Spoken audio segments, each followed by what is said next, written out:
नमस्कार, मैं हूं नरेंद्र कुमार। जीवन सेवा में आपका स्वागत है। आज इस लेक्चर में हम डिस्कस करेंगे मम्स डिजीज। मम्स एक हाईली इन्फेक्शियस डिजीज है, कम्युनिकेबल डिजीज है, प्लस रिस्पायरेटरी इन्फेक्शन है। Mumps is a acute infectious viral disease. Mumps जो है एक एक्यूट इन्फेक्शियस वायरल डिजीज है। Characteristics by fever, painful swelling of parotid gland, जिसमें बुखार और पैरोटिड ग्लैंड में सूजन होता है। इटियोलॉजी की बात करें, डिस्ट्रीब्यूशन वर्ल्ड वाइड, ये पूरे वर्ल्ड वाइड, पूरे विश्व में ये बीमारी फैला हुआ है। कॉजेटिव ऑर्गेनिज्म की बात करें तो मम्स वायरस है। मम्स वायरस किस फैमिली से बिलोंग करता है? तो मम्स वायरस जो है पैरामैक्सोवायरस फैमिली से ये बिलोंग करता है। मैं बात करूं ट्रांसमिशन का, बाई ड्रॉपलेट इन्फेक्शन। ये जो है, जैसे मान लीजिए लार्वा होता है तो उसके जो थूक से, मतलब उसका जो छोटे छोटे ड्रॉपलेट से जो है, टीनी ड्रॉपलेट से जो है ये फैलता है एक दूसरे में। मान लीजिए अगर हम इन्फेक्टेड पर्सन हैं मम्स से, तो अगर हमारे सामने कोई व्यक्ति बैठा है, अगर मैं इन्फेक्टेड हूं तो जब मैं थूकूंगा या खांसूंगा, हमारा जो छोटा छोटा ड्रॉपलेट्स अगर उसके ऊपर पड़ता है तो मम्स डिजीज होने का उसे भी, अदर पर्सन को भी पॉसिबिलिटी बढ़ जाता है।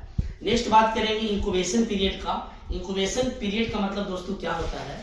मतलब अगर मान लीजिए कोई वायरस हमारे अंदर आया और वो सिम्टम जो है जब दिखाना शुरू कर देगा, पहले आया, जिस दिन आया, जब सिम्टम दिखाएगा, वो एक इंक्यूबेशन पीरियड बोला जाता है, जो मम्स के लिए होता है 18 to 28 डेज का। और एज की बात करें तो ये जो है ज्यादातर स्कूल जाने वाले बच्चों में होता है। 2 साल से लेकर 12 वर्ष के बच्चों में ये मोस्ट कॉमन है दोस्तों, देखने को ज्यादा मिलता है। अगर मैं इसका क्लिनिकल फीचर्स की बात करूं तो सिम्टम्स से पहला तो ड्यूरेशन 10 दिन होता है। मतलब इसका जो है ये 10 डेज में ऑटोमेटिक अपने आप ये ठीक हो जाता है वायरस, ये मम्स डिजीज ठीक हो जाता है।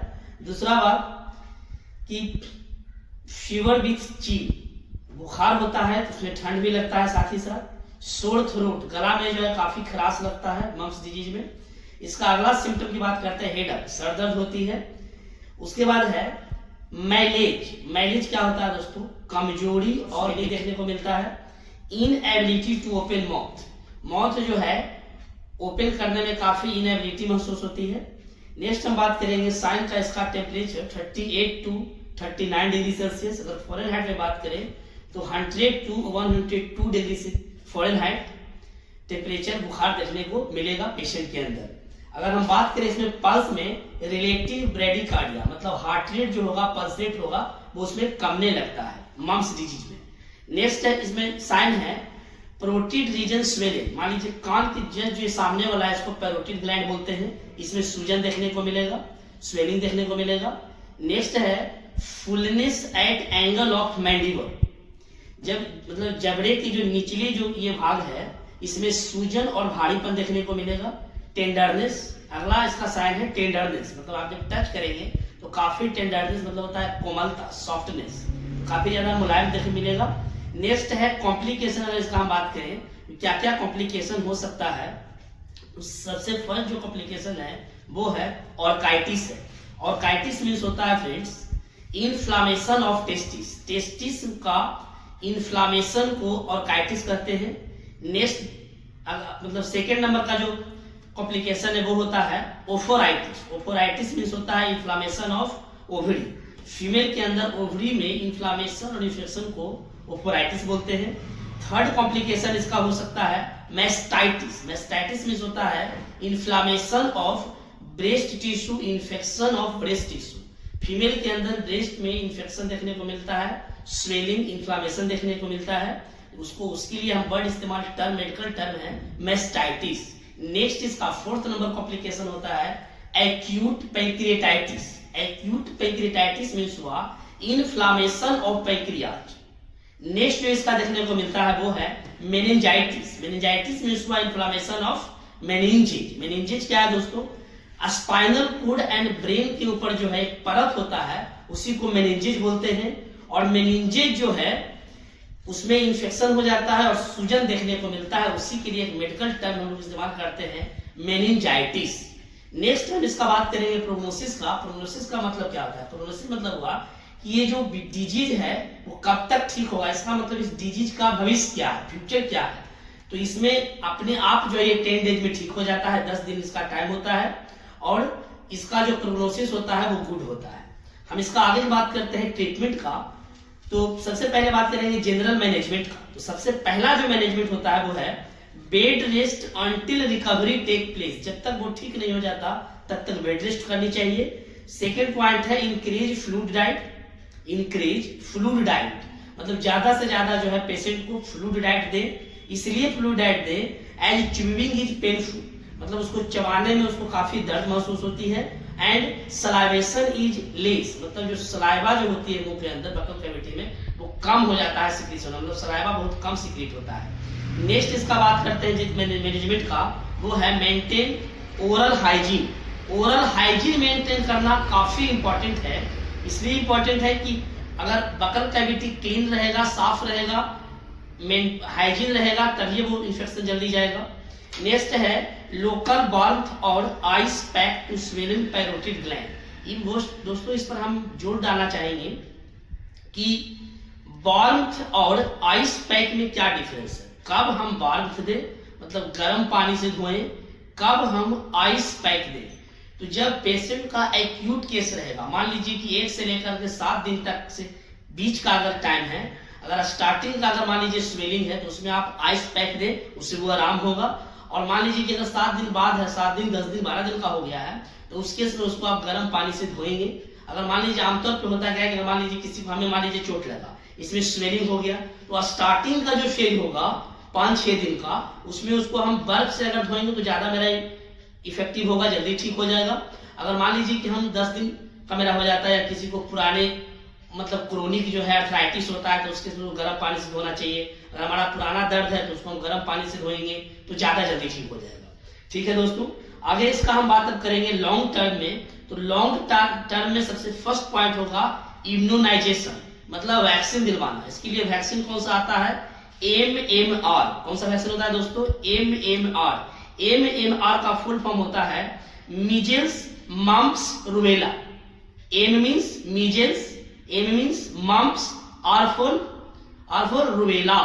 ये क्या होता है, मीजल्स का मतलब होता है खसरा, या फिर उसको हम बोलते हैं चेचक बोलते हैं। ठीक है, उसके बाद मम्प्स तो आप जा रहे हैं गलसुआ होता है, और उसके बाद होता है रूबेला। रूबेला मीन्स होता है जर्मन चेचक। जर्मन चेचक क्या होता है, जिसमें गोल गोल जो है दाना दाना होता है, उसमें हल्का हल्का पानी भरा हुआ होता है। ठीक है, नेक्स्ट हम बात करेंगे इसका इंप्रूव जनरल हेल्थ।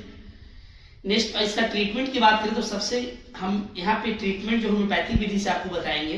तो सबसे जो फर्स्ट इसमें आप मेडिसिन सोच सकते हैं वो है एकोनाइट नेप्लस। एकोनाइट नेप्लस कब दे सकते हैं, उसका सिम्टम क्या होगा, तो देखिए फीवर, फ्रस्ट, रेस्टलेसनेस, एंजाइटी एंड पेन, मतलब पेशेंट के अंदर बुखार होगा, फीवर होगा, प्यास लगेगा उसको ज्यादा, रेस्टलेसनेस बेचैनी होगा, एंजाइटी होगा, डेट मींस कि जो पेशेंट होगा चिंतित होगा, उसको पेन होगा। तो उस केस में आप एकोनाइट सोच सकते हैं। Aconite is the most important remedy in homoeopathy. Second medicine आप सोच सकते हैं इसमें belladonna. Belladonna is also most important.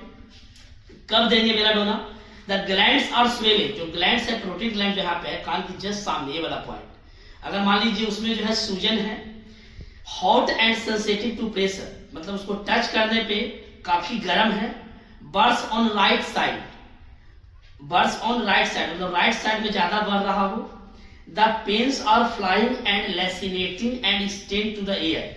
Pen जो है वो चुभने वाला हो और कान की तरफ वो फैल रहा हो, तो उस केस में आप उसको बेलाडोना दे सकते हैं, तो काफी अच्छा काम करेगा। नेक्स्ट इसका मेडिसिन, थर्ड मेडिसिन की बात करेंगे दोस्त, मर्कसोल, मर्क्यूरियस सोलोवेलिस। मर्कसोल कब देंगे, swollen painful parotid gland. Parotid gland जो है वो स्वेलन होगा, दर्द होगा उसमें। There is slight fever and it is useful in later stage. उसमें फीवर होगा, हल्का फीवर होगा, और लेटर स्टेज में स्टार्टिंग का जो फेज होगा उस केस में तो आप मर्कसोल सोच सकते हैं। The characteristic symptoms are tenderness. Tenderness में होता है मुलायम, जो उसका सिम्टम है, मतलब वहां पे टच करने पे टेंडरनेस लगेगा, मुलायम लगेगा। सलाइवेशन, सलाइवा जो सिक्रीशन है वो कम हो जाएगा। ऑफेंसिव ब्रेथ, मतलब सांस लेगा तो उसके उसका जो ब्रेथ होगा वो महक होगा, उसमें ऑफेंसिव होगा। And threatening suppuration.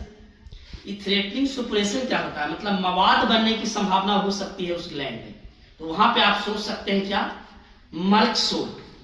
Fourth medicine की मैं बात करूंगा फ्रेंड्स, फाइटोलक्का। फाइटोलक्का कब देंगे, तो parotid glands are stony hard. जब आप पैरोटिड ग्लैंड को टच करेंगे तो आपको लगेगा ना कि स्टोनी हार्ड, दैट मीन्स की पत्थर नुमा यहाँ पे आपको महसूस होगा।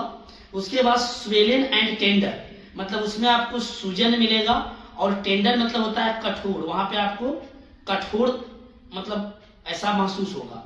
नेक्स्ट है दोस्तों, pain extend to the ear on swallowing, मतलब निगलने पर जो है लगेगा कि पेन कान की तरफ बढ़ रहा है। कुछ भी आप निगलते हैं भोजन तो पेन जो है वो कान की तरफ क्या हो रही है, बढ़ रही है। Swollen lymph node in the neck and behind the year, आप देखेंगे कि लिम्फ नोड गर्दन के पीछे जो है ये आपको देखने को मिलेगा सूजन उसमें और दर्द देखने को मिलेगा। ये बढ़ेगा कब, वर्ष कब करेगा, तो वर्ष करेगा cold damp weather at night, मतलब ठंडा में, ठंडे मौसम में और रात्रि में जो है ये प्रॉब्लम इसमें बढ़ जाएगा। आराम होगा कब, better laying on the abdomen, मतलब एब्डोमन पोजीशन में लेटने पे, लेफ्ट साइड लेटने पे या फिर रेस्ट आराम करने पे, ड्राई वेदर सूखी मौसम में आपको इसमें आराम मिलेगा। नेक्स्ट मेडिसिन की इसमें बात करेंगे, fifth number pulsatilla. Yes, pulsatilla is also most important remedy in homoeopathy that is very useful in mumps disease. तो इसका हम बात करते हैं सिम्टम का, swollen inflamed painful parotid gland. Parotid gland जो होगा उसमें जलन होगा, सूजन होगा, दर्द होगा, तब आप पल्साटिला दे सकते हैं। Enormously swollen testes in boys from mumps, mumps के बाद जो है बॉयज के अंदर टेस्टिस में इन्फ्लामेशन होना, जिसको हम लोग क्या बोलते हैं, ऑर्काइटिस बोलते हैं। And swelling of the breast in girls after mumps, mumps के बाद ब्रेस्ट मतलब कि मम्स के बाद जो है गर्ल्स के ब्रेस्ट में स्वेलिंग देखने को, इन्फ्लामेशन देखने को मिलेगा, उसको हम लोग मेडिकल टर्म में क्या बोलते हैं, ओफोराइटिस बोलते हैं। Temperature and symptom change very quickly, temperature बहुत जल्द चेंज होगा। Want other around him specially when he is sick, जब वो बीमार हो गए। ड्राइनेस ऑफ माउथ, माउथ जो होगा वो ड्राइनेस हो जाएगा, बट नो थर्स्ट। यहाँ मोस्ट इंपोर्टेंट सिम्टम है फ्रेंड्स, याद रखिएगा क्या है, ड्राइनेस ऑफ माउथ, माउथ मुंह पूरा सूखा रहेगा मगर प्यास नहीं रहेगा, तब आप कौन सा मेडिसिन सोच सकते हैं, पल्साटिला। नेक्स्ट है बर्स, ये बढ़ेगा कब, हीट, गर्म से बढ़ेगा। हॉट स्टफी रूम, गर्म रूम में रहने से ये प्रॉब्लम बढ़ेगा इसमें। रिच फूड, ज्यादा भोजन खाने से बढ़ेगा।